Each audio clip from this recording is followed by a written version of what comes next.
coming back to Taiwan, what makes me most excited is beef noodles, wonton noodles, stewed pork rice, fried rice, tofu pudding, boba, popcorn chicken, onion pancake, Taiwanese dishes.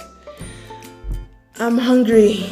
Without any previous ski experience, after the 11-week ski instructor course in Banff, Canada this winter, I was able to pass CSIA both Level 1 and Level 2 exam. Here, I'd like to share how I was able to improve my skiing skills and eventually meet the standard within 3 months and the criteria for Level 2. So, my day goes like this. From Monday to Thursday, get up at 6:30, catch the bus at 7:30, lesson starts at 9 until 2:30. Have our lunch break at noon. What do we do during the course? Every day is different. For the skiing part, mostly the coach gives us tasks of what they want to see in our skiing, then assess our performance and help us improve by doing some drills or simply focusing on certain part of our body movement. This cycle goes on several times until we achieve the result they want to see. Then we move on to develop other skills. For the teaching part, they ask us to watch constantly when other peers ski, be observant and cultivate the eye to find out where we can help other people skiing. Come up with an exercise to improve their skiing in order to achieve what you desire to see eventually. I think one of the best parts is having someone watch you ski and tell you where to improve, because we can't see what ourselves look like when we ski. Being able to pass Level 2 isn't simply luck. I think the secret is not only hard work, but also sacrifice. The lesson ends at 2:30. Every time after that, I would stay and practice of what I learned that day until all the chairlifts close at 4 p.m. The extra 90 minutes seems short. You get to ski only about 4 more runs. But when these efforts build up day by day, it creates compound effect. And always it's during those last few runs that something clicks. On no lesson day, my ski buddy Mike and I would catch the earliest bus to the ski resort and ski until the resort closes. I ended up skiing 7 hours a day, 6 days a week for 10 weeks. Before I went to Canada, I skied 7 times in the US, where I started learning how to ski with my friend Brian. The other secret is I have myself stick to strict, regular lifestyles by going to bed no later than 10 p.m. so I can have good vigor and focus the next day for the lesson, which also means I have to avoid many night socials. There are 4 types of skiing you have to demonstrate in Level 2 exam: medium turn, short turn, snowplow, free run. I won't get into details of the criteria for each type, but basically, you must always maintain consistent speed, make equal rounded turn shape, and show good body movement through proper rotational, pressure, and edging control.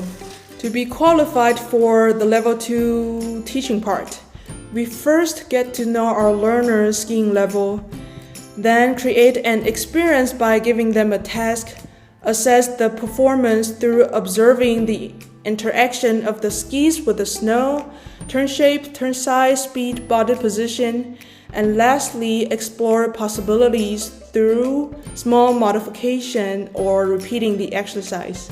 However, above all, the most important thing is always safety. There are times I did feel very frustrated, like skiing moguls, when I kept sitting too far back that caused losing balance and ended up going faster and falling.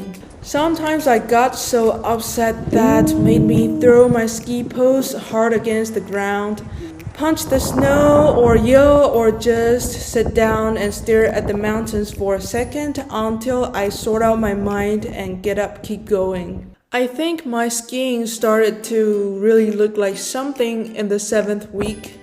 though the whole process is a progression rather than a one-time event.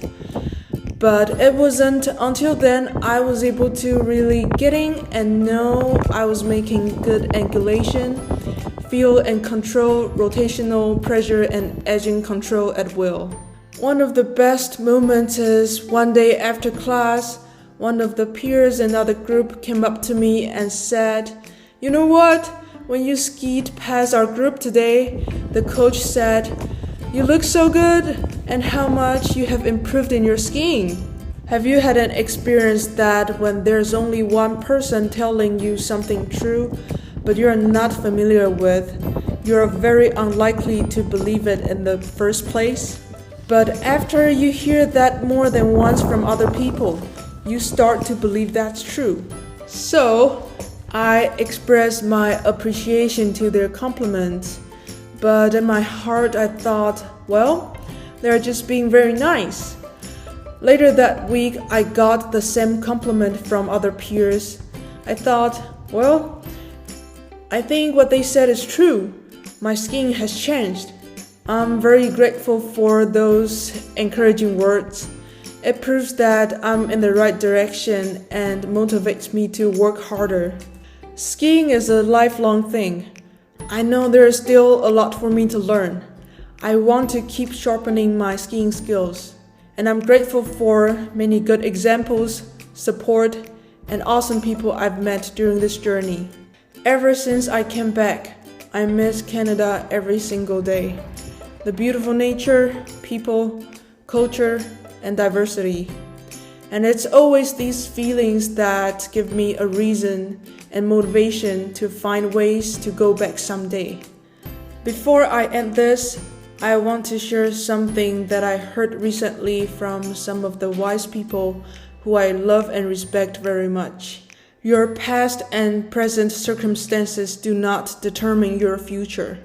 The future is uncertain, but there are things we can control, including how we manage our time each day. If we want to learn something, do something. If we do what's right, we never need to fear. So, I just passed CSIA Level2 exam. I'm so happy. And this is gonna be the last run of this season at Lake Louise. That means I'm coming back. Though I don't know when, but someday I will. And I'm gonna miss this place so much.